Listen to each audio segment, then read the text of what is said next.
Hello മുത്തുമണികളെ, എന്തൊക്കെയുണ്ട് വിശേഷങ്ങൾ? എല്ലാവർക്കും സുഖമല്ലേ? ഞാൻ സുഖമായിരിക്കും. പിന്നെ ഇന്നിപ്പോൾ ഞാൻ രാവിലത്തെ ജോലിയിലാണ്. അപ്പോൾ എൻ്റെ വീഡിയോ കാണുന്നവർ ലൈക്ക് ചെയ്യുക, ഷെയർ ചെയ്യുക, സബ്സ്ക്രൈബ് ചെയ്യുക. വീഡിയോ ആദ്യമായിട്ട് കാണുന്നവരുണ്ടെങ്കിൽ പ്ലീസ് സബ്സ്ക്രൈബ് ചെയ്യാത്തവരുണ്ടെങ്കിൽ ഒന്ന് സബ്സ്ക്രൈബ് ചെയ്ത് സപ്പോർട്ട് ചെയ്യണേ.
അപ്പം മുത്തുമണികളെ, നമുക്ക് എല്ലാവർക്കും ഇപ്പോൾ മീൻ കിട്ടാറില്ലല്ലോ അല്ലേ?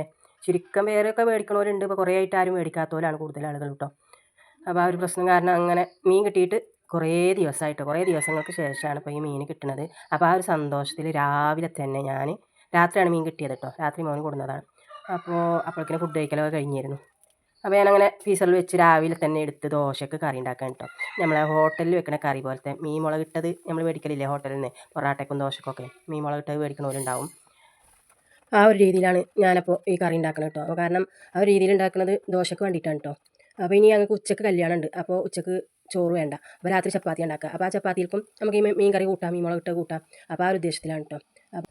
ഈ മീൻ കറി ഉണ്ടാക്കുന്ന സന്തോഷത്തിൻ്റെ പുറത്ത് എനിക്കൊരു ദുഃഖം കൂടി നിങ്ങളോട് പറയാൻ കേട്ടോ. എൻ്റെ മീൻ കറി ഉണ്ടാക്കുന്ന ചട്ടി പൊട്ടി. അത് കുറച്ച് ദിവസമായി പൊട്ടിയിട്ട്. അത് കാരണമാണ് ഇപ്പോൾ ഈ ചട്ടിയിൽ ഉണ്ടാക്കുന്നത് കേട്ടോ. നല്ല മീൻ കറി മാത്രം വെക്കണ ഒരു മൺചട്ടി ഉണ്ടായിരുന്നു. അത് പൊട്ടിപ്പോയി. വളരെ സങ്കടം. 15 കൊല്ലമായിട്ട് ഞാൻ മീൻ കറി വെക്കണ ചട്ടിയായിരുന്നു. അത് പൊട്ടിയ ഒരു വിഷമം കൂടി ഇതിലുണ്ട് കേട്ടോ. അപ്പോൾ ഇനി ഒരു പുറത്ത് പോകുമ്പോൾ വേണം ഒരു ചട്ടി വാങ്ങാൻ. അപ്പോൾ നമ്മൾ മീൻ കറി റെഡിയായി. നമുക്ക് അതിലേക്കുള്ള ദോശയും കൂടി ചുട്ടെടുക്കാം. അപ്പോൾ ഇനി ഞാൻ അടുത്തൊരു വീഡിയോയുമായി വീണ്ടും വരാം ഇൻഷാ അള്ളാ. നിങ്ങളെല്ലാവരും എനിക്ക് സപ്പോർട്ട് ചെയ്യണേ. എൻ്റെ വീഡിയോ കാണുന്നവരെല്ലാവരും. ഇൻഷാ അള്ളാ. Okay, by.